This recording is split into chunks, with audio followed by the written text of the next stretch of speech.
ഇത്തവണത്തെ അമ്പ് പെരുന്നാളിലെ കുറച്ച് വിശേഷങ്ങളാണ് കേട്ടോ. അപ്പോൾ ഇന്നാണ് നമ്മുടെ വീട്ടിൽ അമ്പ് വരുന്ന ദിവസം കേട്ടോ. നമ്മുടെ തൊട്ടടുത്ത് തന്നെ പള്ളിയിൽ നിന്നുള്ള അമ്പാണ് വരുന്നത്. അപ്പോൾ നമ്മൾ എല്ലാ വർഷവും ചെയ്യാറുണ്ട്.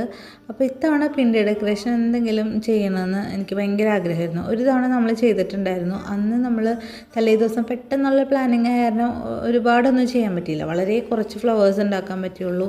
അപ്പോൾ ഇത്തവണ ചേട്ടൻ പിണ്ടിയൊക്കെ വെട്ടി റെഡിയാക്കി തന്നു കേട്ടോ. അങ്ങനെ ഫ്ലവേഴ്സൊക്കെ ഏകദേശം ഒട്ടിച്ച് ഇങ്ങനെയൊക്കെ ആയിട്ടുണ്ട്. അപ്പോൾ തലേ ദിവസം രാത്രി ആയപ്പോൾ തന്നെ ഞങ്ങളിത് പിണ്ടിയിലേക്ക് ഇങ്ങനെ കുത്തി കുത്തി വെച്ച് റെഡിയാക്കി കേട്ടോ. കാരണം ഇവിടെ രാവിലെ തന്നെ വരും. അപ്പോൾ പിന്നെ നമുക്ക് ഇത് രാവിലെ ചെയ്ത് സമയം തികയോ എന്നൊക്കെ ഉള്ളൊരു ടെൻഷനാണ്. അപ്പോൾ എനിക്ക് കിടന്നാലും ഉറക്കം വരില്ല കേട്ടോ. അപ്പോൾ തലേ ദിവസം ഞാനും പിള്ളേരും കൂടെ അതൊക്കെ ഏകദേശം സെറ്റാക്കി വെച്ചു കേട്ടോ. ഇപ്പോൾ പിന്നെ ഇങ്ങനെ പെരുന്നാളിൻ്റെ സമയമൊക്കെ തന്നെ എവിടെ പോയാലും ഇങ്ങനെ റോഡ് സൈഡിലൊക്കെ വീടുകളിലൊക്കെ ആയാലും ഇങ്ങനെ പിണ്ടി ഡെക്കറേഷനൊക്കെ ചെയ്ത് വെച്ചേനാണുമ്പോൾ നമുക്ക് പല ഐഡിയാസൊക്കെ വരും കേട്ടോ. പക്ഷെ ചെയ്ത് തുടങ്ങിയപ്പോഴാണ് നമുക്ക് അതിനിടുന്ന സമയം എത്രത്തോളം വേണമെന്ന് നമുക്ക് മനസ്സിലാവുന്ന കേട്ടോ. അപ്പോൾ നമ്മൾ ചെയ്യുന്നത് ചെറിയതാണെങ്കിലും അതിൽ നമ്മൾ ചെയ്യാൻ കാണിക്കുന്ന മനസ്സിലാണല്ലോ കാര്യം അല്ലേ. അപ്പോൾ ഇതാണ് ഞങ്ങളുടെ കുഞ്ഞി പിണ്ടി ഡെക്കറേഷൻ കേട്ടോ. അപ്പോൾ രാവിലെ തന്നെയൊക്കെ നമുക്കിവിടെ അമ്പൊക്കെ വന്നു. അപ്പോൾ ഇതൊക്കെയാണ് കേട്ടോ ഇന്നത്തെ ശേഷം.